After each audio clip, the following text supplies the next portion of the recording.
అంటే మంచి అది చాలా ఎక్కువ ఉంటుంది. డిప్రెషన్ లేదు, సపరేషన్ లేదు, ఇదంతా ఓవర్ యాక్షన్. ఏమో డాక్టర్, మా రోజుల్లో మెంటల్ హెల్త్ అంటే పిచ్చి అనుకున్నాం.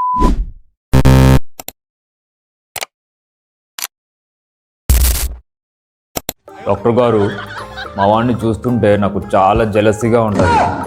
తినడం, తొంగవడం, మళ్ళీ తినడం. వీడికంటే మా ఇంట్లో టామీ అది చాలా యాక్టివ్గా ఉంటుంది. సురేష్ గారు, రిలాక్స్. రాహుల్, నువ్వు చెప్పు, how are you feeling nowadays? I don't know doctor, ఏమి చేయాలనిపించదు. Everything feels heavy. చిన్న చిన్న పనులు కూడా చాలా కష్టంగా అనిపిస్తున్నాయి. హెవీ? అరే జిమ్కి వెళ్ళరా, వెయిట్ తగ్గితే బాడీ లైట్గా ఉంటుంది. డాక్టర్, వీడు ఎప్పుడు చూసినా ఆ ఫోన్ పట్టుకొని షార్ట్స్, రీల్స్ ఎప్పుడు చూడు అవే చూస్తూ ఉంటాడు. అవి చూసి చూసి వీడి బ్రెయిన్ షార్ట్ సర్క్యూట్ అయిపోయింది డాక్టర్. సురేష్ గారు, డిప్రెషన్ అంటే షార్ట్ సర్క్యూట్ కాదు, ఇట్స్ అన్ కెమికల్ ఇంబ్యాలెన్స్. ఇంబ్యాలెన్సా? కరెక్టే డాక్టర్. రోజు పొద్దునే లేచి 10 నిమిషాలు అనులోమ్ విలోమ్ చేస్తే కెమికల్స్ అన్నీ లైన్లోకి వస్తాయి. దీనికి సైకాట్రిస్ట్ ఎందుకు? డిప్రెషన్ లేదు, సప్రెషన్ లేదు, ఇదంతా ఓవర్ యాక్షన్. మా చిన్నప్పుడు మా నాన్న 2 దెబ్బలు కొడితే ఆ దెబ్బలకి డిప్రెషన్ అంతా వెళ్ళిపోయేది. సురేష్ గారు, ఒక్క చిన్న లాజిక్. ఒకవేళ రాహుల్కి టైఫాయిడ్ వచ్చిందనుకోండి, అప్పుడు మీరు రాహుల్ని వాకింగ్ చేయమంటారా, లేకపోతే యాపిల్ తిను, డాక్టర్ దగ్గర పోయి చూపించుకుందామని చెప్తారా?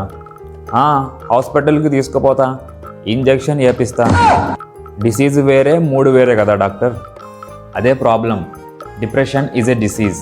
డిప్రెషన్లో బ్రెయిన్లో ఉన్న కెమికల్స్, హ్యాపీ హార్మోన్స్ ఏవైతే ఉన్నాయో, సెరటోనిన్, దాని లెవెల్స్ తగ్గిపోయి ఉంటాయి. Just like A car running out of petrol. మీరు ఎంత హార్న్ కొట్టినా పెట్రోల్ లేకుండా కార్ కదలదు. ఇట్స్ నాట్ జస్ట్ ఏ లో మూడ్. డిప్రెషన్ అనేది జస్ట్ సాడ్ ఫీలింగ్ లేదా సాడ్ మూడ్ కాదు. నాన్న, it's not that I don't want to do things, I just can't. నాకు ఏడవాలని ఉంది, కానీ ఎందుకు ఏడుస్తున్నానో కూడా నాకు తెలియదు. ఏడుస్తావా? మగాడివరా బుజ్జి నువ్వు. మగాళ్ళు ఏడవరు. కొని చెప్పు, బ్రేకప్ అయిందా? మనీ ప్రాబ్లమా?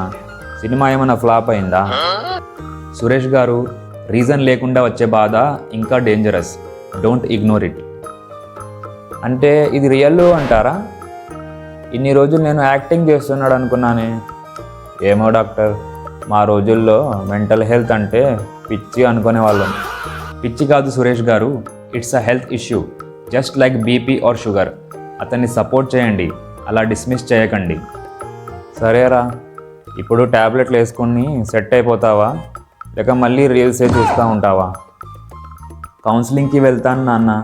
ట్యాబ్లెట్ల కంటే మీరు నన్ను బద్ధకం, లేజీనెస్, ఓవర్ యాక్షన్, యాక్టింగ్ అని ఇవన్నీ అనకుండా ఉంటే చాలు నాన్న నాకు. హే, సరే సరే డాక్టర్ గారు, ఏదో ఒక ట్రీట్మెంట్ చేయండి. ట్రీట్మెంట్లో డైట్లో చికెన్ తినమని చెప్పండి వీడికి. చికెన్ తింటే చాలా హ్యాపీగా ఉంటాడు వీడు. అది కూడా ఒక మెడిసినేగా. Why not? Happiness is the best medicine. Depression అనేది ఒక మూడ్ డిజార్డర్. డిప్రెషన్లో పర్సన్కి మెయిన్గా 3 సిమ్టమ్స్ ఉంటాయి: హెల్ప్లెస్నెస్, హోప్లెస్నెస్ అండ్ వర్త్లెస్నెస్.